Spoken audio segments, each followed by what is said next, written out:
प्रति मेरी संवेदना है, राज्य सरकार की पूरी संवेदना है, केंद्र सरकार की पूरी संवेदना है।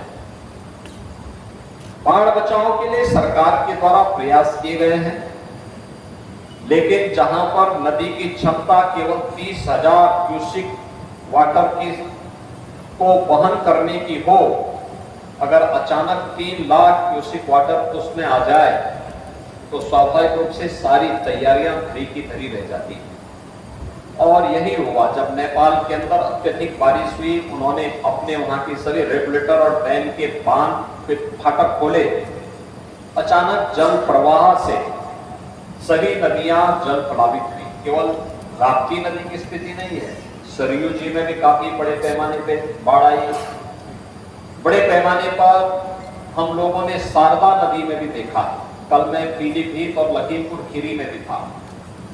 सैकड़ों गांव इससे चपेट में आए हैं और वर्तमान में अगर हम देखेंगे तो 12 जनपद इस अतिवृष्टि के कारण बाढ़ की चपेट में आए हैं, जिनमें 33 तहसील हैं, 633 गांव हैं। इसमें कुल 17,97,000 की आबादी इसकी चपेट में आई है, जिसमें पशु भी प्रभावित हुए। 18,000 से अधिक पशु भी इस अचानक जल प्लावन के कारण, बाढ़ के कारण प्रभावित हुए हैं। 1,45,000 से अधिक कृषि भूमि भी इसकी चपेट में आई है। इसके लिए हम लोगों ने सभी गांवों में एनडीआरएफ, एसडीआरएफ, पीएसी की फ्लड यूनिट और स्थानीय स्तर पर नौकाओं की व्यवस्था भी की है। एक व्यवस्था की गई है कि जगह जगह बाढ़ चौकियां स्थापित हो, जो समय समय पर सूचनाएं भी देते रहे। और इसके लिए पूरे प्रदेश भर में अगर हम देखेंगे तो 1033 से अधिक बाढ़ चौकियां स्थापित की गई हैं, जिनके माध्यम से इन सभी 923 बाढ़ चौकियों की स्थापना की गई है। और जहां पे बाढ़ पीड़ितों को रखा जाना है, 1035 ऐसे स्थल हैं जहां पे शरणालय बना करके बाढ़ पीड़ित के घर में पानी भर गया या उस किसी को रेस्क्यू करके लेके आना है तो उनके लिए भी व्यवस्था की गई है। इसके साथ साथ यहाँ पर उन सभी क्षेत्रों में अन्य तमाम प्रकार की सुविधाएं उपलब्ध करवाने का कार्य हो रहा है।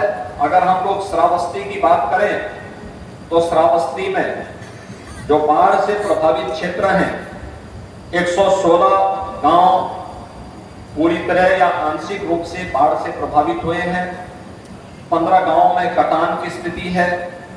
76,000 की आबादी इससे प्रभावित हुई है। 23,500 से अधिक कृषि भूमि बाढ़ की चपेट में आई है। यहां पर बचाव और राहत कार्य के लिए एनडीआरएफ, पीएसी के फ्लड यूनिट और एसडीआरएफ को भी लगाया गया है, जिसमें मोटर बोट के साथ में वहां पर अन्य बचाव के कार्य कर रहे हैं। नौकाओं की व्यवस्था भी की गई है। इसके साथ ही यहाँ पे 4 जनहानि जनपद में हुई है।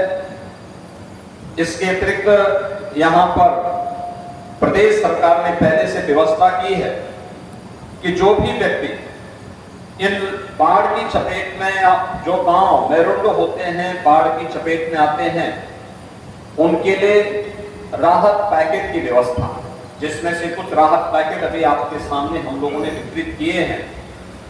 जिसमें पहले पैकेट में 5 किलो लाई है, 2 किलो इसमें भुना चना है, 1 किलो गुड़ है, 10 पैकेट बिस्किट है, 1 माचिस की पैकेट है, 1 पैकेट मोमबत्ती है, नहाने के साबुन है, 20 लीटर का एक पानी के लिए जैरकिन है और तिरपाल भी उन्हें प्रदान किया जा रहा है।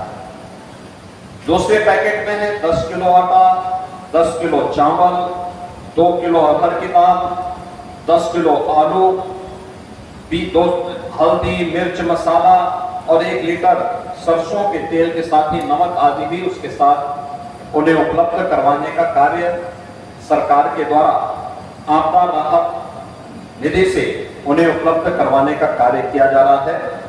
हमने प्रशासन को पहले ही कहा है कि हमें पूरे बरसात भर यानी अक्टूबर तक की व्यवस्था पहले से बना के रखनी होगी, क्योंकि इस बार औसत से अधिक बरसात होने की संभावना है।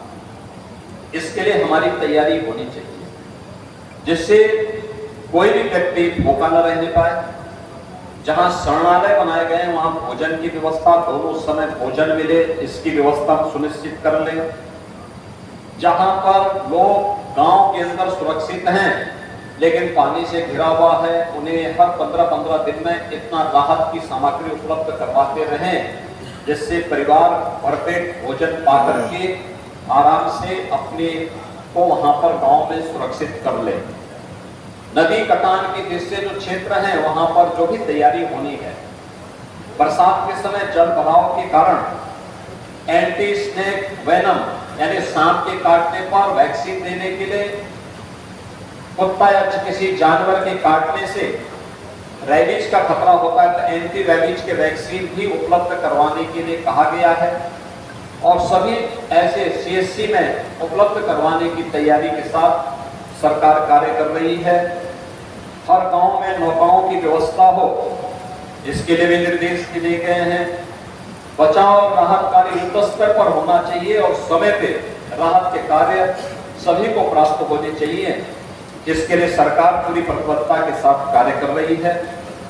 आज मैं श्रावस्ती और बलरामपुर जनपद के भ्रमण में इसीलिए आया हूँ। मैंने अभी उन परिवारों से भी मुलाकात की जो लोग सुरक्षित 6 और 7 जुलाई की रात्रि को पीएससी की फ्लड यूनिट के द्वारा निकाले गए। उन लोगों को सर्टिफिकेट भी यहाँ मैंने वितरित किया है। इसके अलावा राहत और बचाव के कार्य को युद्ध स्तर पर आगे बढ़ाने के लिए प्रशासन को निर्देशित किया गया है।